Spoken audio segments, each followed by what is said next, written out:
আসসালামু আলাইকুম। আশা করি আপনারা সবাই ভালো আছেন। আজকে আপনাদের সামনে এসেছি। আমাদের রেগুলার আপডেটটা আমি এখন প্রতিনিয়ত নিজেই করব আমেরিকা থেকে। আমাদের কি করছি না করছি, আমরা কিভাবে আগাচ্ছি সবকিছুই আপনাদেরকে অবগত করার জন্য আমি সরাসরি নিজেই লাইভে সেটা বলে যাব। বিগত কিছুদিন যাবৎ আমরা বাণিজ্য মন্ত্রণালয়ের সাথে কাজ করে যাচ্ছি। কিছুদিন আগে আমরা সিআইডি, বাংলাদেশ ব্যাংক, বাণিজ্য মন্ত্রণালয় আমরা একটা জুম মিটিং আয়োজন করি। আনফর্চুনেটলি ওই মিটিংয়ে আমি থাকতে পারিনি, কারণ ওটা ছিল ভোর 5টার দিকে আমার সময়। আর সেই জন্য আমাদের অফিসে দুজন ছিল, আমাদের লিগ্যালস ডিপার্টমেন্ট ছিল। পরবর্তীতে আমি ওনাদের সাথে যোগাযোগ করি। ওখানটায় মাননীয় অ্যাডিশনাল সেক্রেটারি মহোদয় বাণিজ্য মন্ত্রণালয়, উনি আমাদেরকে 7 দিন সময় দিয়ে একটা হিসেব চেয়েছেন আমাদের পেমেন্ট গেটওয়ে থেকে কতটা কী পরিমাণ টাকা আছে না আছে, আমাদের পেমেন্ট গেটওয়ের সাথে যোগাযোগ করে ওনাদেরকে রিপোর্টটা করার জন্য আমার লোকজন ওইটাতে কাজ করছে।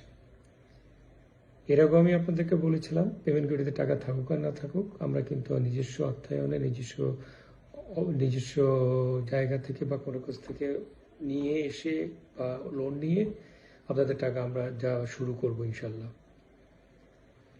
আমরা ওই কথাটা আমরা মাননীয় সচিব মহোদয়কেও বলেছি। পাশাপাশি আমরা বাণিজ্য মন্ত্রণালয়ে আমাদের দরখাস্ত সাবমিট করেছি, আমরা কিভাবে এই জায়গা থেকে উত্তরণ পেতে পাই বা উত্তরণ পেতে পারি ওই ব্যবস্থার নির্দেশনা চেয়ে আমরা আমাদের অ্যাপ্লিকেশন সাবমিট করেছি। এর মধ্যে আমি আপনাদেরকে একটু অবগত করতে বা আপনাদেরকে ইনফর্ম করতে চাইছি যে আমরা প্রতিনিয়ত যেসব কাজ করে যাচ্ছি, আমরা অনেক প্রতিবন্ধকতার সৃষ্টি বা প্রতিবন্ধকতার সম্মুখীন হচ্ছি রেগুলারলি। কিছুদিন আগেও হয়েছি, আমি এগুলি নিয়ে বিষয়তে আলোচনায় যাচ্ছি না। আমি শুধু যথাযথ ওইসব কিছু যথাযথ মহলে যথাযথ কর্তৃপক্ষের কাছে জানিয়েছি এগুলি। কারণ যেখানে সরকার চাইছে এই মুহূর্তে আমরা যারা মামলাতে পড়েছি আর মামলা যারা আছে তারা যদি কোনোভাবে অপারেশন চালু করতে পারি কিংবা আপনাদের টাকাগুলি আমরা ফেরত দেওয়ার ব্যবস্থা করতে পারি, ওনারা আমাদেরকে সর্বাত্মক সহযোগিতা করবেন। আমরাও আশা করছি, ভুল ত্রুটি করেছি বিধায় তো আজকে আমরা আপনাদের সামনে আসামি কার্ড করে দাঁড়িয়ে আছি। এখান থেকে বের হওয়ার চেষ্টা আমাদের আপ্রাণ চেষ্টা চলছে। অ্যাটলিস্ট আমি অন্য কারোর কথা বলতে পারি না, আমি নিজের কথা বলতে পারি। আমি শুধু আমেরিকাতে বসে আমি চেষ্টা করে যাচ্ছি কিভাবে এখান থেকে উত্তরণ করতে পারি। আর অনেকেই অনেক সময় অনেক কথা বলছেন আপনারা, আমরা যখনই নাকি নোটিশ দিচ্ছেন, কেস করছেন, সেই তখনই আমি আপনাদের সামনে আসছি। এটা একটা ভুল ধারণা আপনাদের। আমি প্রথমবারও বলেছি, আবারও আজকে বলছি, আমার বিরুদ্ধে একটা কেস হয়েছে কথা, 2000 কেস হওয়া সেম থিং। সুতরাং কেস নিয়ে আমি একবারও চিন্তা করছি না, শুধু কিছু অবস্থান আপনাদেরকে জানানোর চেষ্টা করছি। যারা আপনারা চিন্তা করছেন কিছু পদক্ষেপ নেবেন, সেটা আপনাদের ব্যক্তিগত, অবশ্যই আপনাদের you have all rights to do that, আমার কোনো এখানে আপত্তি নেই। কিন্তু আমি শুধু এইটুকু আমার অবস্থানটা আপনাদেরকে ক্লিয়ার করছি। আপনারা যারা আমাদেরকে চেক বাউন্স করে নোটিশ পাঠাচ্ছেন কিংবা কেস করার দিকে যাচ্ছেন, আপনারা করতেই পারেন, আপনাদের সব ধরনের অধিকার আছে, করতেই পারেন, সেটা আপনাদের রাইট আছে। শুধু এইটুকু অনুরোধ করবো আপনাদেরকে, আপনাদের কোনো বিজ্ঞ কিংবা কোনো মুরব্বী টাইপের কেউ থাকলে অথবা যারা আইন বুঝে তাদের কাছ থেকে একটু আলাপ করে নিন যে এইসব কিছুর অবস্থানটা কি যায়। যারা আপনাদেরকে প্ররোচনা দিচ্ছেন যে এটা করলে এটা হয়ে যাবে, এটা করলে এটা হয়ে যাবে, আসলে তারা হয়তো না জেনে করছেন অথবা ইন্টেনশনালি করছেন। আর আমি এই সংবাদটা আমি একটা ডিপার্টমেন্ট থেকে পেয়েছি, কিছু লোক এখানে খুব সহজাজিতভাবে আপনাদেরকে হেল্প করার চেষ্টা করছে, যাদেরকে হয়তো আপনারা টাকা পেলে পরে একটা কমিশন দিবেন বা কিছু দিবেন এরকম আশ্বস্ত করেছেন। এর যদি করে থাকেন, এই ভুলটা আপনি করবেন না কাইন্ডলি। আপনার টাকা যদি ধামাকা ফেরত দেয়, আপনাকেই ফেরত দিবে, কারো অনুরোধে কিংবা কারো ফোর্সে ধামাকা ফেরত দিবে না। ধামাকা যদি ফেরত দেয়, এমনি আপনার টাকা আপনাকে ফেরত দিবে। ধামাকার ইন্টেনশন ক্লিয়ার, আপনার টাকা আপনার ঘরে পৌঁছাবো আমরা যেভাবে হোক। সুতরাং ওইসব প্ররোচনাকারী কিংবা ওই চক্রের হাতে আপনারা পড়বেন না কাইন্ডলি। খবর নিয়ে দেখেন, তাদের অর্ডার কিন্তু অল্প টাকার, তারা আপনাদের একসাথে করে তাদের একটা সুযোগ নেওয়ার চেষ্টা করছে। আমি বলছি না বা ব্লেম দিচ্ছি না, এরকমই ঘটনা ঘটছে অহরহ। আমরা যদি টাকা না দিই, ধামাকা যদি টাকা না দিই, আপনারা কেস করে আমাদের ক্ষতি করবেন, আমাদেরকে কিছু করবেন, এই তো, আর তো কিছু না। কিন্তু জিনিসটা হচ্ছে, কেস করে যদি সমাধান হতো, অনেক কিছুই হয়ে যেত পৃথিবীতে। আমরা বলছি না আপনি কেস করেন না, আমি শুধু অবস্থানটা আপনাকে, প্রেক্ষাপটটা আপনাদেরকে তুলে ধরার চেষ্টা করছি প্রতিনিয়ত। আর এই মুহূর্তে আমি প্রতিনিয়ত আসবো, কারণ হচ্ছে আমার লোকদেরকে অনেক অনেক ধরনের হয়রানির সম্মুখীন হতে হচ্ছে, তারা অফিস করতে পারছে না, তারা অনেক কিছুই করতে পারছে না বিকজ অফ সাম রিজন। এগুলি আমরা যথাযথ কর্তৃপক্ষের কাছে অবহিত করেছি অলরেডি। এবার আসি আজকের যে মূল জিনিসটার জন্য আমি আপনাদের সামনে এসেছি। আমরা অনেক আলাপ আলোচনা, আমাদের লিগাল সাইড, আমাদের অ্যাডমিনিস্ট্রেটিভ সাইডের সাথে আলাপ করে আমরা এই জায়গায় এসেছি। যাদের কাছে আমাদের চেক আছে এই মুহূর্তে, সে সেলার হোক আর কাস্টমার হোক, পেইড অ্যামাউন্ট, সেলারদের রেগুলার অ্যামাউন্ট বলছে যেটা যে পরিমাণ মাল তারা দিয়েছে সেই প্রমাণ দিলে সেই পরিমাণ অ্যামাউন্ট আমরা ইমিডিয়েট একটা পার্সেন্টেজ সহকারে পেমেন্ট করব, যেটা আমরা বাণিজ্য মন্ত্রণালয়কে বলেছি এবং যথাযথ ডিপার্টমেন্টকেও বলেছি। সেই সূত্রে সেই মোতাবেক এখন আমি যতটুকু জানি অ্যাডিশনাল সেক্রেটারি সাহেব বাণিজ্য মন্ত্রণালয় উনি বিদেশে আছেন, উনি কয়েকদিনের মধ্যে ফিরে আসবেন। উনি আসার পর ওনাদের সাথে আমার আরেকটা মিটিং হবে।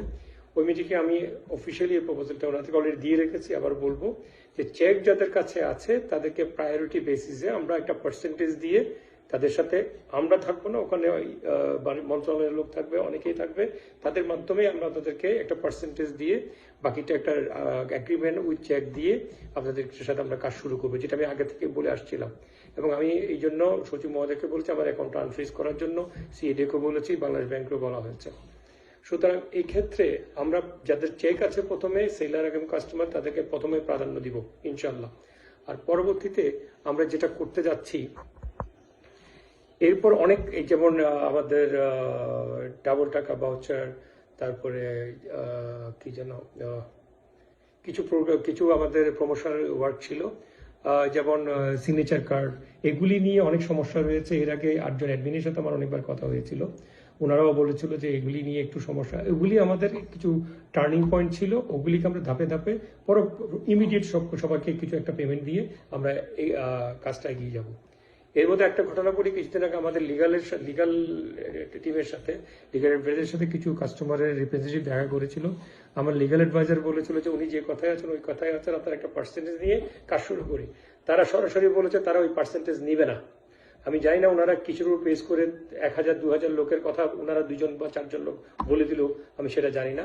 আমি খুব অবাক হয়েছে, আমার লিগাল অ্যাডভাইজারও খুব অবাক হয়েছে যে 2-4 জন লোক 15,000 বা 12,000 লোকের ডিসিশন কেমনে দেয়।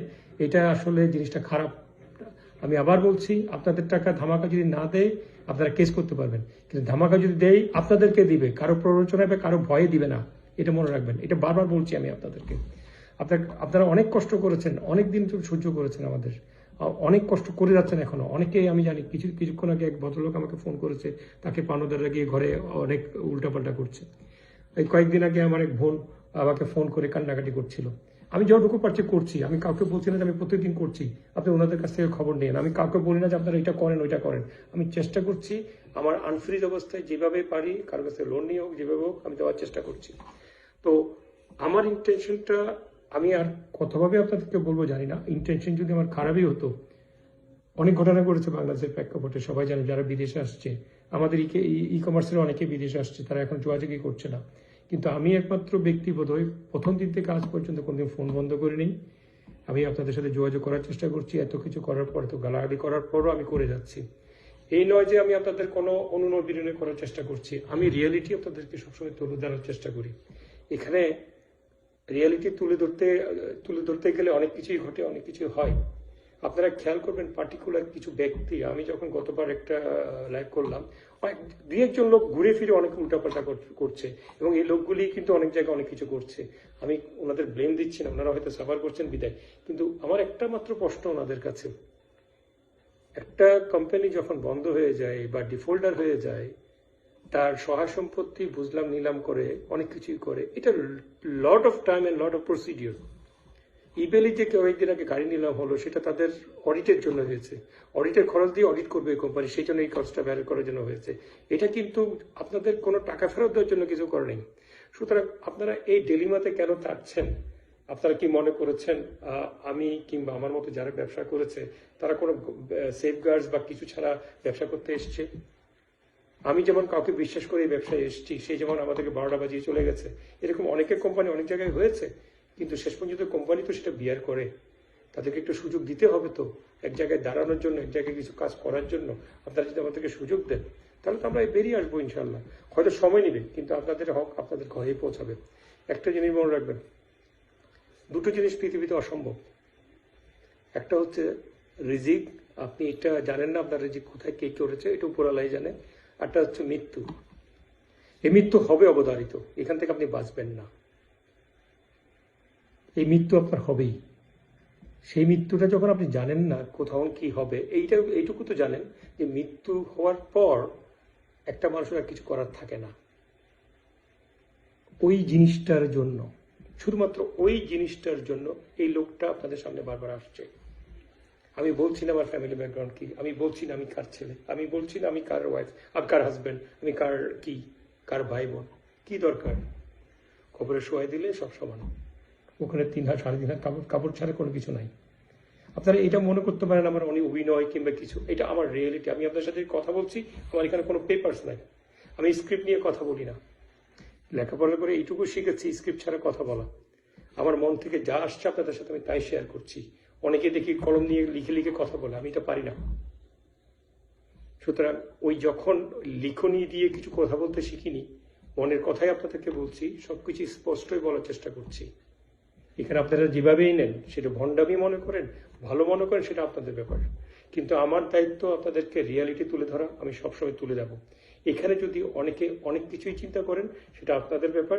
আমি কাজে প্রমাণ করার জন্য চেষ্টা করছি। আমি প্রতিনিয়ত প্রত্যেকটা জায়গায় যোগাযোগ করছি, প্রতিনিয়ত প্রত্যেকটা লোকের সাথে সমন্বয় করার চেষ্টা করছি। আমি তো কোনো সুপারসনিক পাওয়ার না, একদিনে সবকিছু সমাধান করে দেব। আপনারা অনেকদিন সাফার করেছেন, প্রায় অনেকদিন হয়ে গেল না? কি হয়েছে? আমার যা ক্ষতি হওয়ার হয়ে গেছে, আপনাদের যা ক্ষতি হওয়ার হয়ে যাচ্ছে। এখন একটা সমন্বয়ের একটা অবস্থানে আসছি আমরা। একটা সরকারি একটা পর্যায়ে থেকে হেল্প করার চেষ্টা করছে, একটা বেস ক্রিয়েট হচ্ছে। এই সময়টায় যদি আপনি আমাদেরকে অন্য জায়গায় ব্যস্ত করার চেষ্টা করেন, তাহলে কি জিনিসটা কি হবে? আমি তো আপনার কাছ থেকে কোনো সময় চাচ্ছি না। এখন আমি যেটা বলছি, একটা কাজ চলছে এখন। আমাদের পেমেন্ট গেটওয়ে যদি অল্প পরিমাণ টাকাও থাকে, সেটাকে আমরা রিটার্ন করে দেবো। আমি পেমেন্ট গেটওয়ে টাকার উপর একবারও নির্ভর করি নাই কোনো সময়। এরকম আপনি জিজ্ঞেস করবেন এডমিনদের কাছ থেকে, তাদেরকেও আমি বলি যে পেমেন্ট গেটওয়ে কি আছে না আছে আমি জানি না, এগুলি আমার জানারও দরকার নাই। আমি যে টাকাটা পেইড অ্যামাউন্ট কাস্টমারদের, সেই অ্যামাউন্ট আমি তাদেরকে দিয়ে চেষ্টা করবো। সেটা যদি আমাকে কিছু কনসিডার করলো, তাহলে আমি তাদেরকে দিয়ে দেবো। আমি এই জায়গাটায় এখনো আছি। শুনেন, আমি 1 টাকার জিনিস নিয়ে বাজারে গিয়ে 1 টাকা রেখে আমি 50 টাকা আনতে পারবো। ওই জিনিসটা আমি গত 32 ইয়ার্সে শিখেছি, ব্যবসা করে কাজ করার শিখেছি। আমার একটা প্রোডাক্ট অলরেডি ইন্টারন্যাশনাল মার্কেটে চলে এসছে, কয়েকদিন পর আপনারা অনলাইনে দেখতে পাবেন সেটা, ইনশাল্লাহ। আমি এগুলি নিয়ে কথা বলতে চাইছি না। আমি যেটা বলতে চাইছি, আজকের অবস্থানটা আপনাদেরকে তুলে ধরার চেষ্টা করছি। সবসময় সেটাই করে যাচ্ছি। আমাদের প্রতিনিয়ত আমাদের যেসব কাজ এই আপনাদেরকে নিয়ে হচ্ছে, ধামাকাকে নিয়েই হচ্ছে। ধামাকা তার টাকাটা ফেরত দেওয়ার জন্য সর্বোচ্চ চেষ্টা করে যাচ্ছে। ভাই, একটা লোক তার 14 জেনারেশনের 12 থেকে 13 জেনারেশন বিদেশে থাকে। সেই লোকের কি দরকার আছে এইভাবে আপনাদের সামনে এসে এইভাবে আকুতি মিনতি বা কাকুতি মিনতি কথা বলার? একবার চিন্তা করেন, কাইন্ডলি দয়া করে একবার চিন্তা করেন আপনারা। আমি বারবার আপনাদের সামনে আসছি, এখন আমি বারবার লাইভে আসছি কারণ আমার লোকদেরকে প্রেশার দেওয়া হচ্ছে বিভিন্নভাবে। আমি চাইছি আপনাদের সাথে কাজটা শুরু করে শেষ করতে, সেটা সময় লাগলেও আমি করে করব। আপনারা যদি মনে করেন কারো বুদ্ধিতে ওইটা হয়ে যাবে সেটা হয়ে যাবে, বিশ্বাস করেন আপনারা একেবারে ভুল জায়গায় বা ভুল স্বর্গে আছেন, মানে ভুল জায়গায় আছেন আপনারা। আমাদের দেশ এমন একটা দেশ, সুজলা সুফলা শ্যামলা বাংলাদেশ। এই দেশ এমন একটা সুন্দর দেশ, এখানে কি হয়েছে কত বিগত যাবৎ আপনারা সবই জানেন। কেসের সমাধান হবে 8 থেকে 10 বছর পর, 4 থেকে 5 বছর পর। ওইদিকে কেন যাবেন? আমি বলছি না, যেতে মানা করছি না, আমি বলছি ওইদিকে কেন যাবেন যেখানটা আমরা সরকারি কর্তৃপক্ষের সাথে বসে আপনাদের একটা সমাধান দেওয়ার চেষ্টা করছি। আমি আপনার যদি 10 টাকা নিয়ে থাকি, আমি যদি আপনাকে 6 টাকা 5 টাকা 7 টাকা 8 টাকা দিয়ে ফেলতে পারি, এটাই তো আপনার জন্য ক্রেডিট। এটা আপনার ক্রেডিট হলো না? আপনার পকেটে টাকাটা ফেরত পেলেন না, যেখানে কিছুই পাচ্ছেন না। ওই চেষ্টা করার জন্য আমাদেরকে একটু শক্ত হাতে দাঁড়াতে দেন না। কেন বারবার মিসগাইড হচ্ছেন? অলরেডি মিসগাইড হয়েছেন আমাদের সাথে ব্যবসা করতে এসে। আমি বলছি, আমাদের সাথে ব্যবসা করতে এসে অলরেডি মিসগাইড হয়েছেন আপনারা, বিকজ অফ আমাদের কিছু লোকের পলিসির জন্য। তাদের নিজস্ব পেটের পলিসি করতে গিয়ে, তাদের নিজস্ব পকেট পলিসি করতে গিয়ে আজকে আপনাদের বিপদ হয়েছে। আমি মাঝখান দিয়ে বিপদে পড়ছি ব্যবসার মালিক হিসেবে। কেন আমরা সবাই সবসময় কেন ভিকটিম হব? আপনারা টাকা দিয়ে ভিকটিম হচ্ছেন, আমি ব্যবসা করে ভিকটিম হচ্ছি। আজকে আমি আর আপনি মুখোমুখি হয়ে গেছি, যারা করে গেছে তারা কিন্তু নাই এখানে। একবার চিন্তা করেন আপনারা। আমি তো সবই মেনে নিয়েছি, আমার কপালে ছিল, আপনাদের কপালে ছিল। আমরা দুই পক্ষ সামনাসামনি আছি, আর কেউ নাই কিন্তু মাঝখানে। সবাই কিন্তু যার যার মতো চাকরি করছে, বিভিন্ন জায়গায় অ্যাড দিচ্ছে, আপনারা দেখছেন এগুলি। শুনেন, আল্লাহ তার আমাদের কোরআনে বলেছে বেহায়াদের কোনো ক্লাস নেই, কোনো শ্রেণী নেই। আমি যদি বেহায়া হয়ে থাকি আপনাদের সামনে, আপনাদের জন্য হচ্ছি, আমি কারোর জন্য হচ্ছি না। উপর আল্লাহ আছে আর নিচে আমি কি চেষ্টা করছি আপনি জানেন না। নিজের সাথে যুদ্ধ করছি, নিজের পরিবারের সাথে যুদ্ধ করছি। আপনারা কি মনে করেন আমার পরিবার আমাকে এটাতে অ্যাকসেপ্ট করছে? একদিন জানবেন আপনারা। শুধু এইটুকু মনে রাখবেন, আমি একজন মানুষ। আপনারা যেমন আপনাদের যেমন কষ্ট হয়, আমারও কষ্ট হয়। আপনাদের যেমন ছেলে মেয়ে আছে, আমাদেরও ছেলে মেয়ে আছে। এখানে কোনো ডিফারেন্স নেই। আপনারা যদি মনে করেন এগুলি আমি অভিনয় লোক কথা বলছি, প্লিজ এইভাবে জাজমেন্টাল হবেন না কাইন্ডলি। একবার চোখ বন্ধ করে চিন্তা করেন, এই লোকটা যে আপনাদের সামনে এসে বারবার বলছে এগুলি কেন বলছে। আপনাদেরকে বোঝানোর চেষ্টা করছে, একটা লোক কাজ করছে। আমি টাইম কিল করতে চাইলে এখানে ফোনটা বন্ধ করে দিলে তো পারি। আপনি কি করবেন? কেস করবেন? আর তো কিছু না।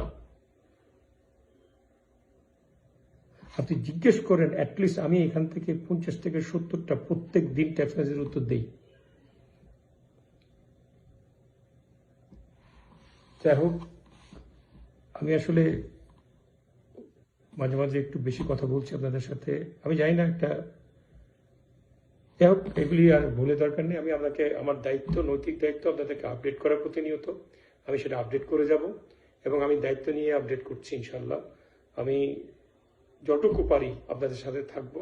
এরপর আপনাদের উপর ছেড়ে দিলাম, আপনারা যা ইচ্ছা দায় করেন, আমি কিছুই বলবো না। কিন্তু এইটুকু বলবো, নিজের জিনিসটা নিজেই চিন্তা করবেন, কারো বুদ্ধিতে বা কারো প্ররোচনায় চিন্তা করবেন না, দয়া করে।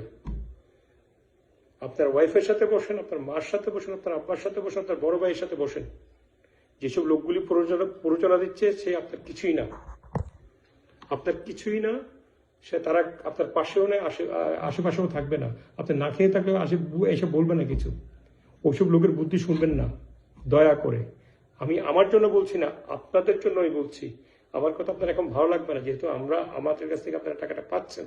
কিন্তু আমি যা বলছি একটু বিবেকবান লোকের কাছ থেকে আপনি জিজ্ঞেস করবেন। ভালো থাকেন, দোয়া করেন আমরা যেন আপনাদের টাকাটা ফেরত দিয়ে দিতে পারি তাড়াতাড়ি। আমরা সচেষ্ট আছি এই টাকাটা আপনাদেরকে ফেরত দেওয়ার জন্য। আল্লাহ জানে আমরা আমাদের মনে কি আছে। আমরা চেষ্টা করছি, আমরা বলতে আমি সাধ্য মতো না, আমার 200% চেষ্টা করে যাচ্ছি এই ক্ষেত্রে। আপনারা শুধু আমার পাশে থাকেন, আমাকে একটু সাহস দেন, আমার জন্য একটু দোয়া করবেন। আসসালামু আলাইকুম, খুদা হাফেজ।